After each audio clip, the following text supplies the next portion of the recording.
secara patut. Ya kalau suaminya patutnya begitu. Kalau suaminya orang kaya,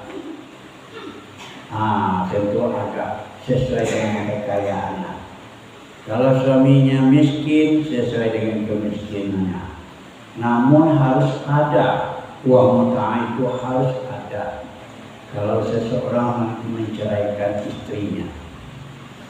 Tapi kalau istri minta cerai, uang mut'ah ini hilang. Gugur segala kewajiban suami kalau istrinya minta cerai. Di samping itu uang idah namanya. Uang idah itu selama masa idahnya suaminya lah yang bertanggung jawab memenuhi kebutuhan hidupnya, makannya, minumnya, pakaiannya ditanggung oleh suaminya.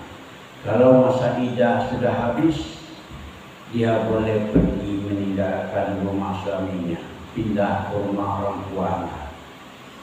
Begitu aturan Allah. Jadi uang mut'ah dan uang idah itu haqqan 'alal muttaqin. Itu merupakan hak bagi orang yang diceraikan dan kewajiban bagi orang-orang yang bertakwa. Alal muttaqin itu maksudnya kewajiban bagi orang-orang yang bertakwa. Kalau orang yang bertakwa kepada Allah, dia wajib memberikan uang mut'ah dan uang idah pada istri yang diceraikannya itu. Jadi tidak senaknya saja kalau sudah diceraikan habis persoalan, tidak, tapi masih ada kewajiban-kewajiban yang harus dipenuhi oleh seorang yang beriman dan muttaqin. Kadzalika yubayyinullahu lakum ayatihi. Seperti itulah yubayyinu Allah menjelaskan lakum kepadamu. Apa yang dijelaskan oleh Allah? Ayatihi. Ayatihi itu maksudnya ayat itu tanda-tanda. Kalau tanda-tanda di sini maksudnya tanda-tanda kekuasaan Allah, tanda-tanda keesaan Allah. Jadi ada dua di situ dalam makna ayat itu. Kalau diperlihatkan kepada kita tanda ayat-ayat Allah itu berarti Allah memperlihatkan tanda-tanda kekuasaannya dan tanda-tanda keesaannya. Allah itu Maha Kuasa dan Maha Esa. Jadi makanya tanda-tanda itu ada di dalam Quran, ada di alam ini. Ya, ayat-ayat itu. Al-Quran ini kitab Allah.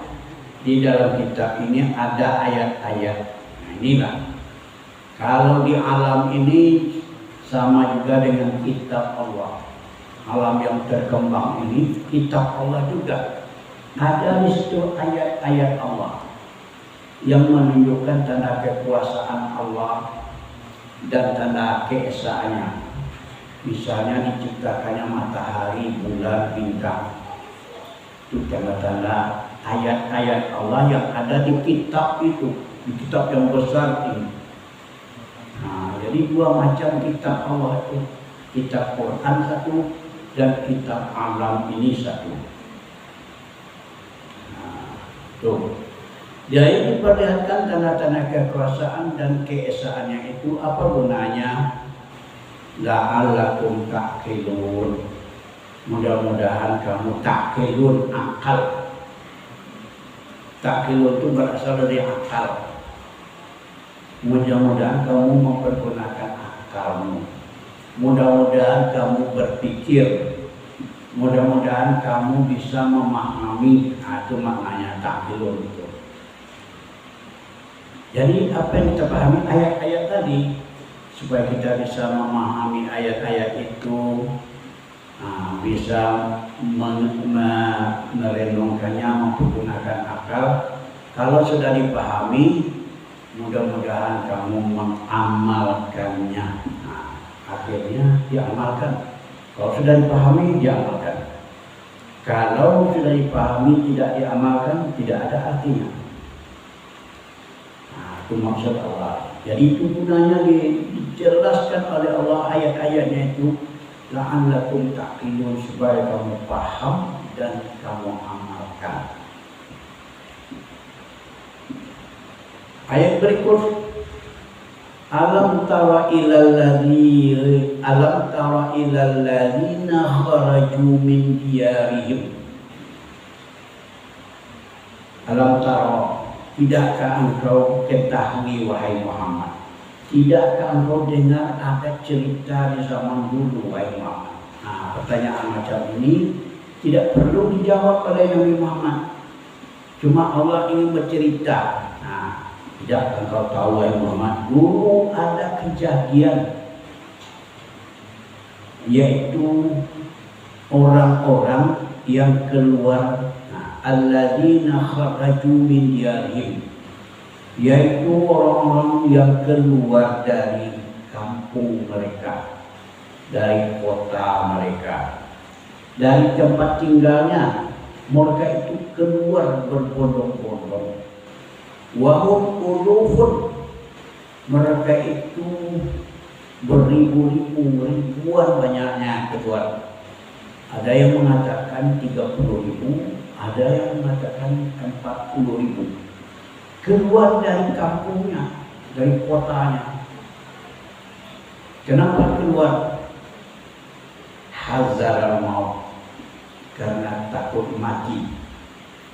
Jadi di negeri itu terjadilah wabah penyakit menular. Kalau jadi karena tiba wabah penyakit menular, sudah satu persatu sudah mulai mati. Jadi orang yang banyak ini karena takut mati, dia lari dari kampungnya, dari kotanya itu lari ke pedalaman. Berapa banyaknya? Ribuan banyaknya lari karena takut mati. Jadi sebenarnya ini sebagai ujian bagi Allah. Karena takut mati dia lari. Lalu setelah sampai dia di pedalaman tadi, disitulah dia menetap. Dibuatnya tempat tinggal di situ. Dipagar kelilingnya, berkumpullah dia di tempat itu. Faqala lahumullah, kemudian berkata kepada mereka Allah. Apa kata Allah? Setelah orang yang lari tadi menetap di pedalaman, mutu, kata Allah, mutu, matilah kamu. Jadi kalau Allah yang menyuruh mati, tentu semuanya mati. Mati mendadak semuanya. Tidak ada yang tinggal. Berapa ribu? Apakah 3.000, 30.000, 40.000 yang lari dari kampungnya tadi, mati semuanya. Tidak ada yang hidup. Ini kejadian ini diriwayatkan ada satu kelompok kaum Bani Israel juga. Ada seorang nabi yang bernama Hizqil. Itu nama nabinya.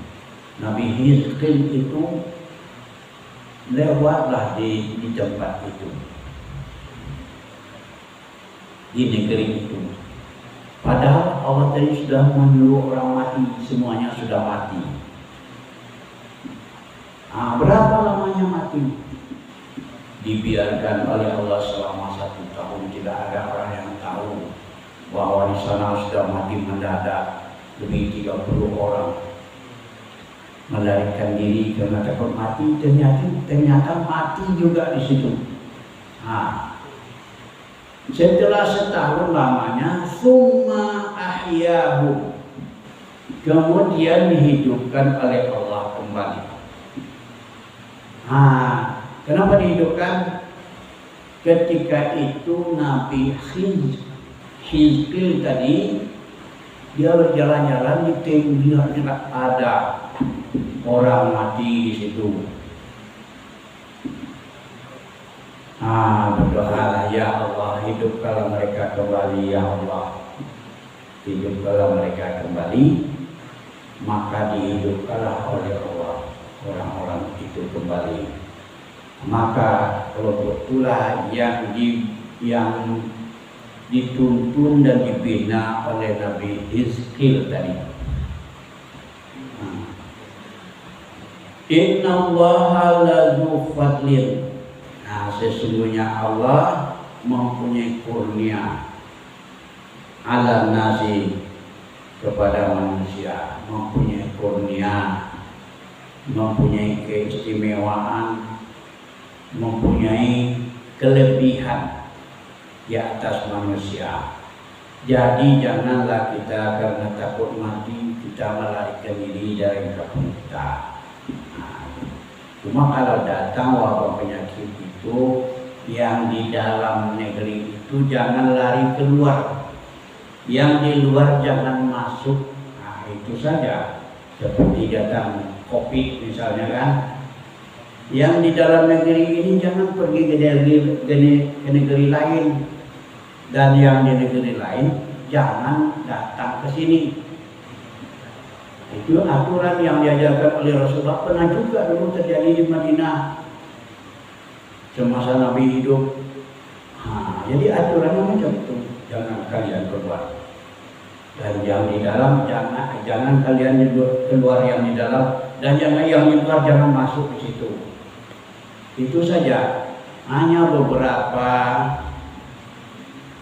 mungkin 1 hari, 3 hari, atau 1 minggu, 2 minggu lah peristiwa itu terjadi, akhirnya berhenti. Itu cuma sebagai ujian daripada Allah Subhanahu wa Ta'ala. Ada kadang-kadang penyakit menular dan lain sebagainya itu. Jadi Allah itu punya kurnia besar untuk keistimewaan atas manusia. Walakinna aksaran nasi la yashkurun. Tetapi manusia yang banyak itu, aksaran nasi, kebanyakan manusia itu tidak mau bersyukur. Itu saja, tidak mau bersyukur. Lihatlah perjuangan Palestina sudah berapa tahun, puluhan tahun dia bertahan di negerinya itu. Israel ingin menyerang terus, ingin merebut negerinya itu, tapi dia bertahan walaupun sedikit, bertahan. Datanglah bantuan Allah ke situ. Datang jundullah namanya, tentara-tentara Allah membantu, sehingga orang-orang Israel itu, Yahudi itu jadi pucat kacir. Sekarang sudah banyak yang sakit jiwa, ribuan yang sakit jiwa. Begitu cara Allah membantu, dan banyak senjata-senjatanya itu yang rusak dan tidak terkunci. Jadi di sini ada, itu namanya kurnia Allah kepada manusia. Kalau kita tetap bertahan di mempertahankan haknya, Allah akan melimpahkan kurnianya kepada orang itu. Kabarnya ada banyak psikiater itu, dokter-dokter ahli jiwa tidak mampu lagi mengobat tentara Israel yang sakit jiwa, ribuan banyaknya, karena takut berperang. Dipaksa juga oleh presidennya berperang, dia sudah takut, dipaksa juga berperang dengan Palestina. Akhirnya sakit jiwa. Begitulah kurnia Allah membantu orang-orang yang beriman di Palestina. Ini juga demikian. Lalu kata Allah, waqatilu fi sabilillah. Kalau datang musuh, berperanglah kamu di jalan Allah. Jangan ragu-ragu. Kedua-duanya bagus bagi kita. Kalau mati, mati syahid. Kalau hidup, merdeka. Itulah semua yang diajarkan di zaman dahulu. Kalimat awat syahidan. Hidup harus merdeka, kalau tidak mati syahid. Semuanya. Kedua-duanya itu bagus. Jadi orang Islam ini kalau perang dia tidak merasa takut. Kenapa orang kafir itu sakit jiwa? Karena dia takut mati. Takut mati. Orang Islam tidak takut mati. mati saya. Kalau bukan, kalau datang waktu berperang, jangan lari, jangan tinggalkan kampung. Berperanglah kamu di jalan Allah. Wa'lamu annallaha sami'un alim. Ketahuilah sesungguhnya Allah itu Maha mendengar, Maha mengetahui. Maha mendengar ucapan kata-katamu, niat hatimu diketahui oleh Allah. Kalau kamu berjuang karena Allah, akan dibantu oleh Allah. Akan dibantu oleh Allah. Kemudian pertanyaan, man dzalladzi yuqridullahu qardan hasanah? Siapakah yang mau yuqridu, memberikan pinjaman kepada Allah dengan pinjaman yang baik? Maksudnya kita berinfak, bersedekah, menghabiskan harta kita untuk kepentingan agama Allah, berjuang di jalan Allah, berperang di jalan Allah. Itu sama kita dengan memberi pinjaman kepada Allah. Kalau memberi pinjaman kepada Allah, jangan ragu. Namanya itu qardan hasanah, pinjaman yang paling bagus. Di mana letak kebagusannya? Fayudha'ifahu lahu adha'afan katsira. Nanti pinjaman itu akan dilipat gandakan bayarannya oleh Allah di akhirat. Adha'afan katsira, dengan lipat ganda yang banyak. Misalnya Bapak Ibu, itu di manja abil hasanati falahu asyru amsalha. Siapa yang melakukan satu kebaikan akan dibayar oleh Allah 10 kali lipat, bahkan sampai 700 kali lipat. Itu keuntungan. Itu namanya memberikan pinjaman yang baik kepada Allah. Apakah kita berjuang di jalan Allah? Kalau tidak bisa kita berperang, kita bantu dengan uang biaya peperangan untuk beli beras. Tentara-tentara itu kita ikut membantunya. Seperti dari Indonesia kan banyak kita membantu orang-orang Palestina itu dari segala macam dibantu. Itu sama dengan memberikan pinjaman kepada Allah. Wallahu yaqbidu wa yabsutu. Allah itulah yang memberi kelapangan rezeki dan menyempitkan rezeki. Yang melapangkan, yang menyempitkan Allah lah. Jadi bukan kita sendiri. Wa ilaihi turja'un, dan kepada Allah lah kamu akan dikembalikan. Kita ulang lagi terjemahannya. Walil mutallaqati mata'un bil ma'ruf, dan orang perempuan-perempuan yang diceraikan oleh suaminya berhak mendapat uang mut'ah secara patut. Haqqan 'alal muttaqin, merupakan hak dan kewajiban orang-orang yang bertakwa.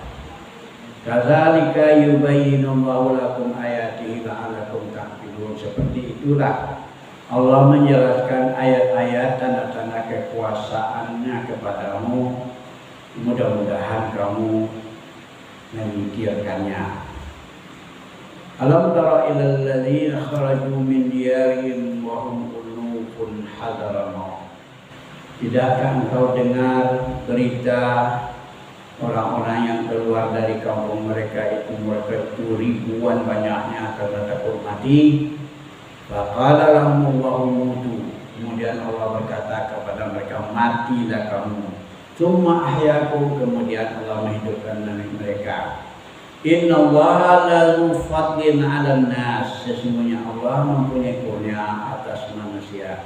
Walakin aktsarun nasi la yashkurun. Tetapi kebanyakan manusia tidak mau bersyukur. Wa qatilu fi sabilillah, dan berperanglah kamu di jalan Allah. Wa'lamu annallaha sami'un alim. Ketahuilah sesungguhnya Allah Maha mendengar, Maha mengetahui. Man dzalladzi yuqridullaha qardan hasana. fayudaifahu lahu adhafan katsira. Siapakah yang mau memberi pinjaman kepada Allah dengan pinjaman yang baik, nanti akan dilipat gandakan balasannya, pembayarannya oleh Allah dengan lipat ganda yang banyak. Wallahu yaqbidu wa yabsutu wa ilaihi turja'un. Allah lah yang menyempitkan rezeki dan melapangkan rezeki, dan kepada Allah kamu akan dikembalikan. Karena bapak-bapak, ibu-ibu, dilanjutkan membaca bergantian, silakan dari mana dimulai.